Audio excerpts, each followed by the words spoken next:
Hello and welcome to Workings of a Wishing Chair. For those who don't know, Wishing Chair Productions is the resident puppet theater at the Nashville Public Library in Nashville, Tennessee. This is a tradition that began in 1938 with Tom Tishner and his marionettes. But nearly 25 years ago, the program became Wishing Chair Productions as a nod to Tishner's work and the special chair that he built, where children would come to the library, then sit in the chair, and on their birthday, make a wish. And that is why we are called Wishing Chair Productions. Thanks for joining us. I hope you like the show.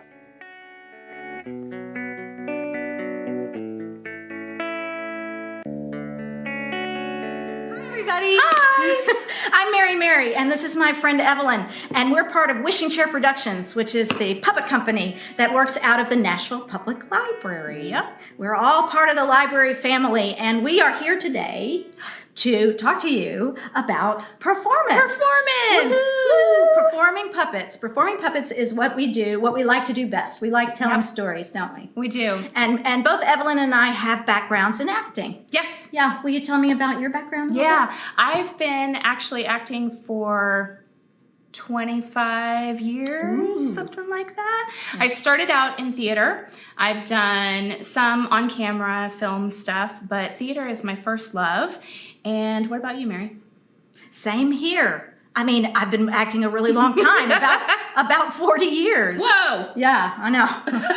And I started out professionally in film and television, but quickly moved to theater because I remembered that when I started out in theater, and that's what I really loved best. Yeah. Yeah. It's the best. Yeah. Live storytelling. Yep. And so somehow we found our way to puppets after being actors for so long. And boy, do we love it. We love it. Yeah. There's a lot of similarities too. The fact that most of the time you're live performing, which is what we love about theater. That's something that's unique to theater. And puppetry is just another way to tell the story. Yeah. Isn't it? Yeah. And we thought we would show you a couple of different types of puppets and how we perform them and what it takes to kind of prepare for that. So, You let's ready? see. Let's yeah, do it. I'm ready. Yeah, Okay. let's do it. All right. Okay. We'll be back.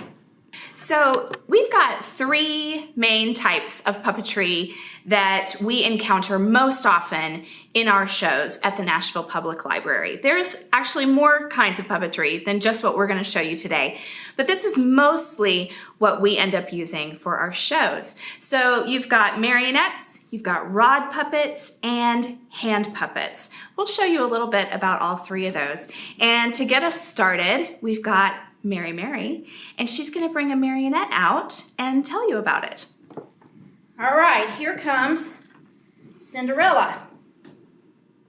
There she is. Now, this is a marionette, and a marionette means a puppet on strings, of course. And this puppet was made in the 1940s by Tom Tishner. So she's very old, but the thing that's really wonderful about this puppet is that she is almost like a live actor. She's got so many real ways of moving. And as a puppeteer, you have some ideas about how you want Cinderella to feel. And sometimes she's very sad, and she can be very sad, and then she can wipe away a tear just by raising a finger up to her face. And then she can be very excited as well, just by moving her hands and jumping around. She likes to dance sometimes and spin around. So as a puppet performer, you learn how to work the puppet technically. You need to know where the strings are and how to manipulate them. But then after that, you have to make her look real. And so that people can kind of feel like they know her a little bit or that they can relate to her. And sometimes that means that you have to move very slowly. Yeah, she agrees. All right, so that is a marionette. So Mary showed you a marionette, and what I've got now here is a rod puppet. This character is Helena, and she is from A Midsummer Night's Dream. And let me just turn her around really quick so you can see just a little bit of the mechanism that we use. Here is the rod that is attached to her body. And what we've got is a little button back here. Can you see that? Got a little button. My thumb rests on that button, and when I move it, her head can go up and down, and it can go side to side. And when I move it as she's speaking, it becomes a little more lifelike and makes it look as though she's talking, because she is a rod puppet that does not have a moving mouth. So the other part about her are her hands. We really focus on use of the hands and the arms, and then the head moving around. For this show, we, the puppeteers, are visible the whole time. So we are just right here with the puppet that we're performing. And Mary and I talked a little bit about the idea of neutral faces as puppeteers, or acting faces.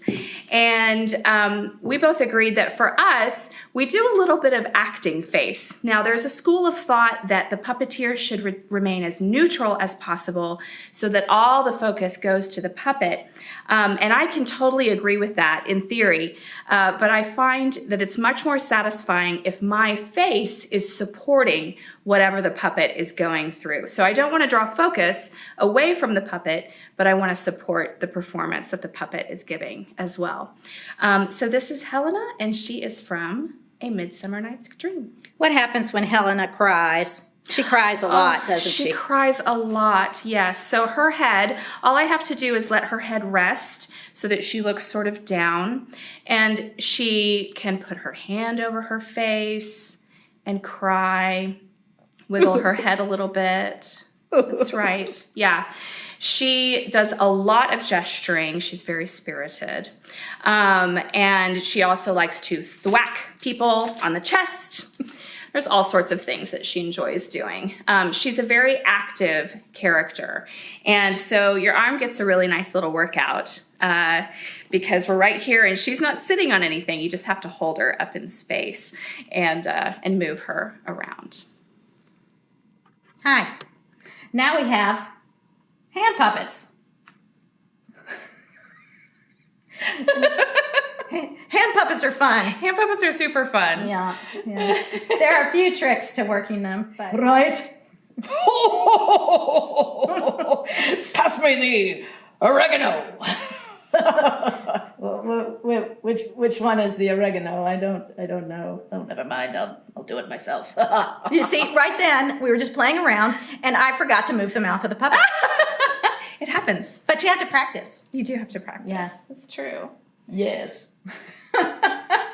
Well, the thing that I want to talk about is that inside here, we each have our hand like this, which is, you think of it, most people think, oh, it'd do like this, right? Well, actually, you kind of have to make a little duck face with your hand in order to make it work the way that that looks the best. Like since we're doing in front of a camera, you want to try and make the eyes of the puppet look into the camera. And if you don't, they kind of get a look that's not really very, very engaging. Right, not connected. Yeah. Yeah. But these guys are very connected. Maybe. We don't know. We don't know. We don't know. This is really whatever. Okay. So with hand puppets especially, you want to make sure you know what your puppet's face can do. So your hand is up in here, and each puppet is going to be a little bit different, but it's really fun to see what can your hand do inside that changes his facial expression, right? Oh, what's wrong, Chef? Oh, he's having some trouble. He's having some trouble. He's maybe frightened of something. I don't know. But sometimes you'll have a lot of room inside the head of the puppet, the head and the mouth of the puppet. Sometimes you don't, but it's always a good idea to move your hand around, figure out what your puppet's face can do, because this is how you are telling the story and acting out the show, right? So it's not me, the actor, it's what would I want to do if I were the actor portraying this part in the show. Instead, I've got a puppet and he's got to tell the story for me, right? So I want to see what he can do in order to help further the story along. He agrees. So another aspect to acting with puppets is the voices of the puppets, of course. And at Wishing Chair Productions, we record most of our puppet shows so that multiple performers can do any particular show. And we have so many shows that often it's better to have a recording of the story that you're telling. But we create them all here, right, at Wishing Chair, and we create all the voices that go along with it. So when you look at a story, you look at a script, and you're assigned a character in that script, you, of course, create that character. One of the things that's taken care of in our case as puppeteers is you have the physical puppet already created for you. So you know what they look like. So you can take a puppet, that you're going to be the actor for on a soundtrack, and you can look at that character and know what they're going to do in the story, and then decide what their voice will be. And I think that this particular puppy dog has a lot to say. Well, I don't know about that. Well, I think maybe you do have quite a bit to say. Well, that's your opinion, isn't it? You see. So then she just has a little bit of a change, and I just take my voice to just a little bit of a different place. And we've got that sound. And then, of course, I move the puppet properly. Did I do it right? Well, I don't know. I'll have to play it back and see. Yep.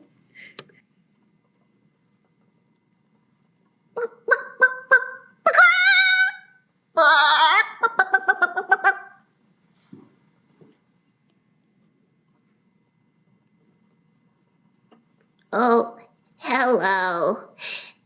How are you doing today? I got a little cold over the weekend, and I'm a little stuffed up.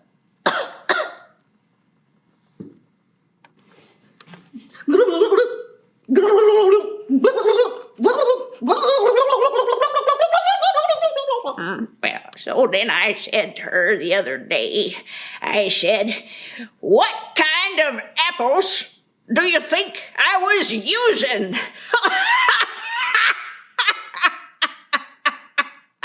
I know. Here's a little different puppet from the dog. It's a fox. Not too different. No, not too different. Just a little bit different. Well, what I'm talking about is my voice is a little bit different. What do you mean? It's your voice. It's my voice.